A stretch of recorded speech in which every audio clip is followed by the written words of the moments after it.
Hey, what's up, everybody? Video 44 coming at you another video. All right, so we got some breaking news. The Lakers missed out on the Kyrie Irving sweepstakes after all. My fear was true.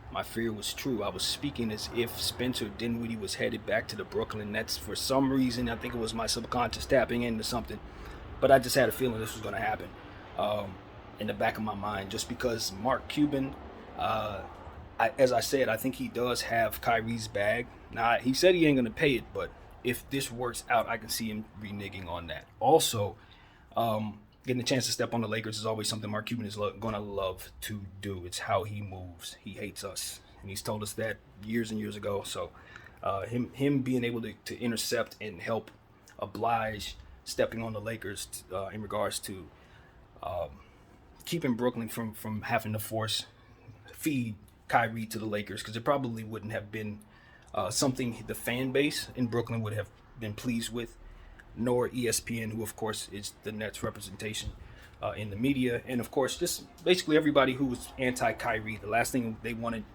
Joe Tsai to do was capitulate to Kyrie Irving, so this gives them an opportunity to say they got to win in that regard. What it also does is pair Luka Doncic with a superstar level player, which is finally something that they really, really needed, to kind of give him someone who could just do some work outside of him. Now, whether or not they play well off one another is an entirely different conversation. But the fact of the matter is, it does give him another player that allows him to play off the ball a little bit. Kyrie's going to have to play off the ball a whole lot. And the fit, I hate it. But for Luka, this is great. This is somebody who can finally just allow Luka a breather, a real talented player that can also ISO. So that goes without saying. I think Dallas is ecstatic. I don't think they thought they would get Kyrie. I'm sure there's going to be a certain aspect of the fan base that's not going to be too sure about Kai. And I'm also wondering if he's going to actually want to play for them, given the fact that he did have intentions on going to the Lakers from what I understand. But he never actually said anything, so I'm pretty sure he'll be happy to go to Dallas for a half a season and see if he can, play to get a bag. So this is a situation I think the Lakers are probably secretly happy about this. So I don't actually think everybody was on board with bringing Kyrie in. I think the fan base was very much on board with this, but I think the Knights of the Round Table could have very easily had this situation slip by them and say, oops, we just couldn't get him, and kind of been all right with it, because I just don't think people really wanted to pay him going forward in this market. I don't think so. Even though I would have been happy doing so, we have a very strong Jewish market here in Los Angeles, and I just don't know if, without further clarification of what Kyrie was intending to do, he would have been welcomed by most of the more important people who would have had something to say about this, basically, in Los Angeles. That's the problem. I think the common folks like me would have been, but some of the people who were in charge, so to speak, I think it would have been some difficult roads for him as soon as this has been, since that was posted. So that was my concern initially. Even some of the media here is just not on board with Kyrie, and I'm pretty sure they're very pleased that this didn't take place. However, for those of us who are pleased, I hope you understand that we just missed out on basically what we've been holding these two picks for. So you better go ahead and send them somewhere, figure this out, because this is not good for us as a franchise as it pertains to what our options are going forward. This is bad. Now, LeBron James is going to be sitting here like, what is happening, Rob? Why didn't we get him? And the answer is likely because Brooklyn would rather send him to anywhere but us. And Mark Cuban is just the right type of guy to make that happen. So, hey, man, if you're Mark Cuban, you're thrilled. You know what I mean? I got to step outside of my fandom and just look at it from a Dallas Mavericks standpoint. If they're intending on re-signing Kyrie Irving, this is a great start for them to continue on the Luka Doncic train. At the very least, you understand that you acquired someone that can be retraded after signing him, in theory, depending on how the field sees him, which is another thing. But at the very least, they got a rental in Kyrie Irving that's going to definitely vault them much higher if they can find a style of play that works for them. Defensively, they're going to suck to high hell, and that's why they're not going anywhere. This is why this should not have been done. Luka Doncic don't play no defense. Kyrie Irving's not a defender, and he's a small player. They just gave away their best defender in Dorian Finney-Smith. Unless my mind isn't serving me properly, who else is there? They just picked up Markieff Morris. He's not going to do that for them. I think, as I think about who they have, I would imagine the Dallas Mavericks are going to make another move. That's what I'm here to tell you. That all logic is pointing now at them moving more pieces. Now, obviously, they've given up 2 second-round picks, a first-round pick, Spencer Dinwiddie, and Dorian Finney-Smith. So, that's not a big deal in my opinion as far as what's leaving Dallas. You don't care too much about that from a return standpoint. You're getting Kyrie Irving. You feel great about that. But if you don't boost your defense, I think the best defensive player I can think of on their team is probably like Reggie Bullock or something like that. So this is bad for them. Dwight Powell, maybe the best defensive player. They need to up their ante in regards to what they're going to do now that Dorian Finney-Smith is out the door. If they don't make more moves, they just got pieces that don't fit. So that's really where they are right now. I have to take a look at their roster to really know what they got. My head is not really forming around what it is that I think they're going to put on the floor.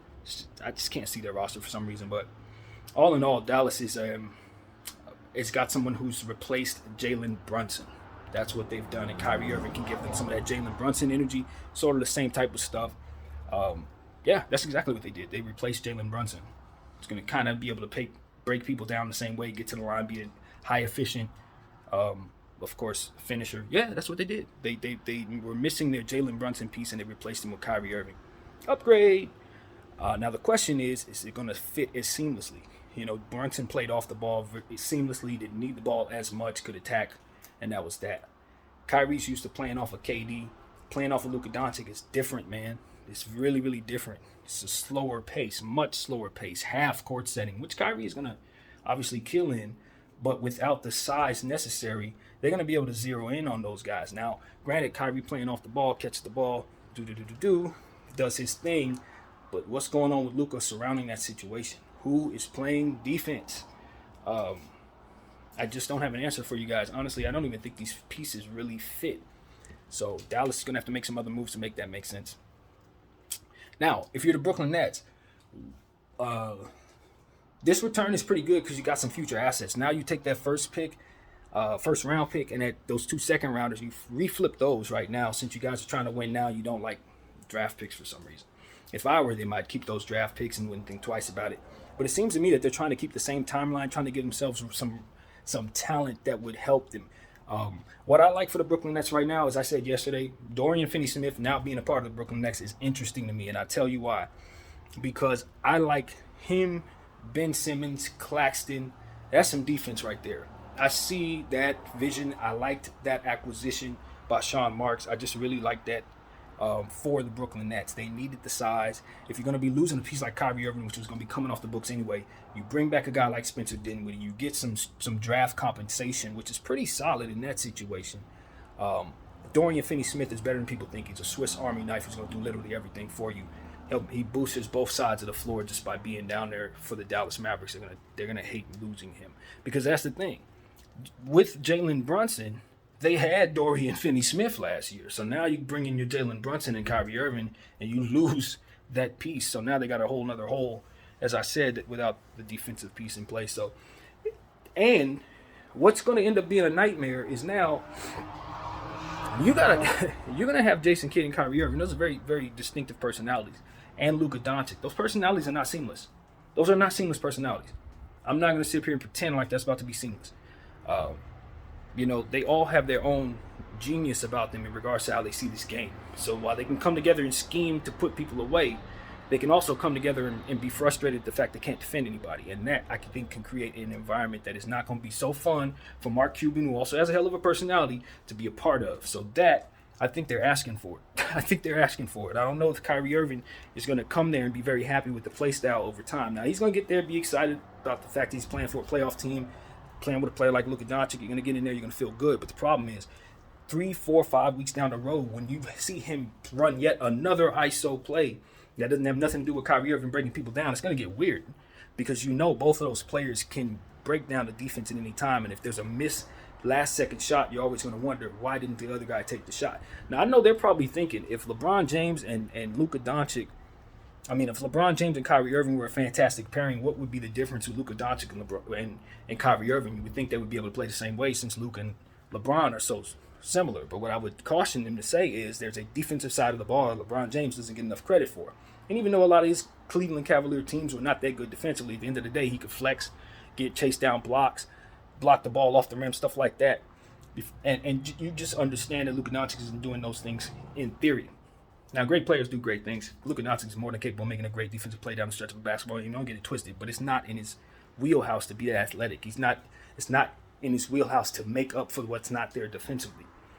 So, you know, Dallas is going to be trying to run the score up to 150 points a game. I can tell you right now, it's all about shooting the ball. That's it. Just like it's been in the past.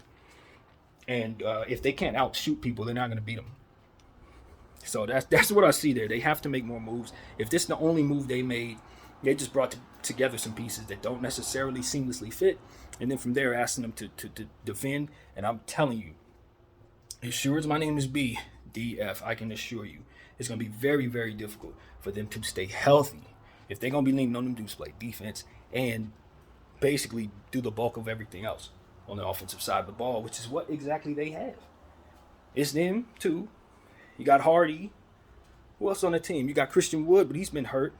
He don't play no defense. That's another thing. Christian Wood, LeBron, Kyrie Irving, and Luka Doncic. So that's going to be interesting. They're going to be, like I said, running up to 130 points a game. I can see them easily scoring a lot. But when it comes down to beating a team like Memphis, you got to deal with Ja. It ain't going to be about back and forth scoring. You better get some stops. Going up against Jokic and Jamal Murray and them, they got their Aaron Gordon. Where's yours? You see what I'm saying? It's not there. Memphis has their Brandon Clark. Where's yours? Again, we're going to keep on going with this because you can see that all over the place, even Minnesota. McDaniels, where's yours? You need one of these players. You just gave him away. That's who Dorian was for you. So I'm pretty certain they're going to have a hard time getting stops. I'm pretty certain they're going to have a hard time with 50-50 balls if they don't find that piece. You need to find it now, too.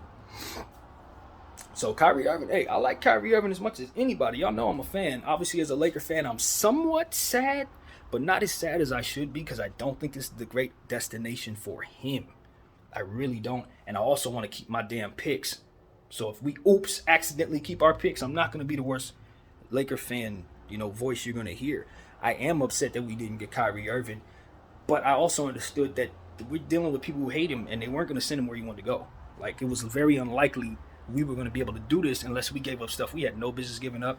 And then again, what I already said, there's too many people here that were just going to be offended by Kyrie Irving.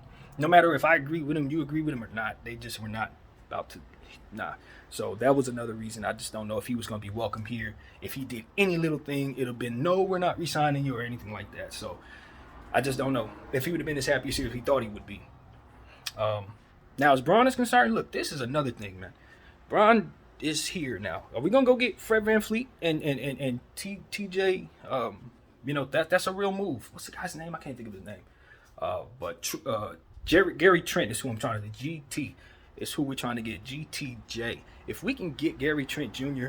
and Fred VanVleet for the same price tag that we were gonna get for Kyrie Irving, I'd be happy to do that right now. The Buddy Hield, Miles Turner, I'm still cool on that. I have no interest in that.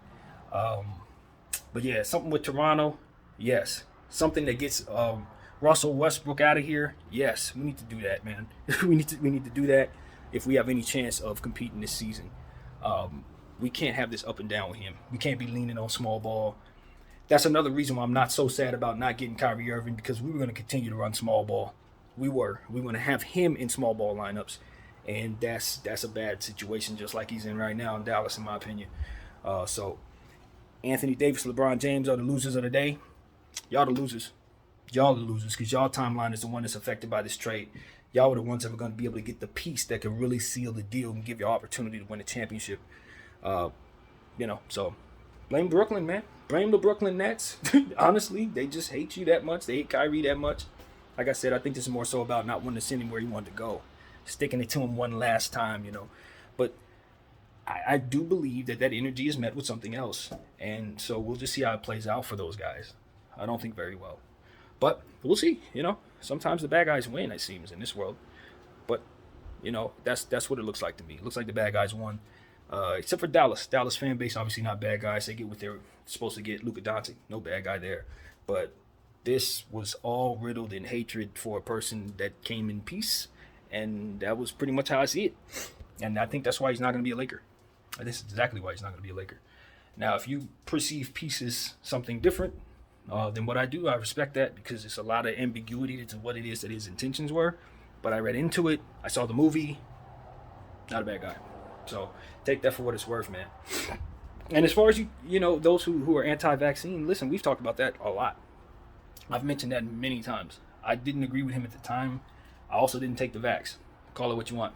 I just felt at the end of the day, if he was going to be certain about what position he was going to take, as an example to others, it was just going to be met with the resistance that it was met with. And you double down on other things, it just makes it very difficult. So this is what it is, man.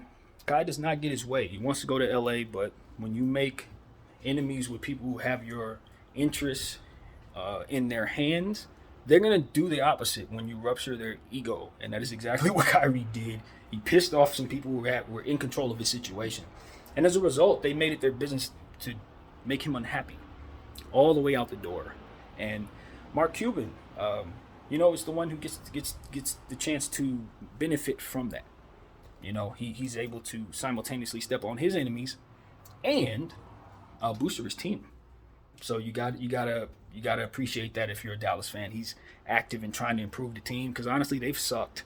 They have sucked. I got on them a couple of days ago for the fact that they didn't get Luka enough talent. So I think this was a very proactive move in making sure that they did that at the expense of my very own team and of course the player they acquired, which is key to all this. You do know you want to go to the Lakers, right? Yeah, I don't know if that's going to sit well with him when he gets there. We'll see. This is Kyrie Irving we're talking about. But I think that's part of it. I actually think it's part of it. I think Dallas probably doesn't really like Kyrie either. I think they're probably bringing him there and hoping he screws up so that they can further blackball him. Just like they did with Dennis Rodman. Oh, that didn't happen. That's not how that went, was it? BDL 44. I thank you all for watching. I'm out.